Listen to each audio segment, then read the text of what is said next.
మగాణ్ణి చూస్తున్నావు కదా. మగాడా ఎవడు పడితే ఆడు మగాడు అనుకోవడం కాదు, ఇంటి పేరు కాదు, ఊరు పేరు కాదు, బై బర్త్ బ్లడ్ లో కొడక. నేను ఒక్కడే వస్తున్నానని తెలిసి కూడా 100 మందిని కాపలా పెట్టుకున్న మీరు మగాళ్ళ. డబ్బు కాసుపడి పదవి కాసుపడి నా అన్న వాళ్ళని వెన్నుపోటు పడి చంపావు. నువ్వు మగతనం గురించి మాట్లాడుతున్నావు.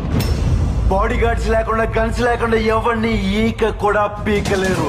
ఎలా చెప్పుకుంటారో మీరు మగాళ్ళనే? రేయ్! మీరు నిజంగా మగాళ్ళే అయితే మీకు 5 నిమిషాలు టైం ఇస్తున్నాను. గన్స్ కత్తులు లేకుండా నన్ను చేతులతో కొట్టి చంపేయండి. ఒక్కడొచ్చినా సరే, ఒకేసారి అందరూ కలిసి వచ్చినా సరే, నేను ఒక్క దెబ్బ కూడా తిరిగి కొట్టను. నన్ను చంపేయండి. మిస్ అయ్యిందా? 6వ నిమిషం నుంచి నేను కొట్టడం మొదలెడతా. ఒక్కొక్కడిని ఒకే దెబ్బకి చంపేస్తా. రెండో దెబ్బ ఉండదు. రాయ్, నిన్ను నీ కొడుకుని మాత్రం కుక్కను కొట్టాడు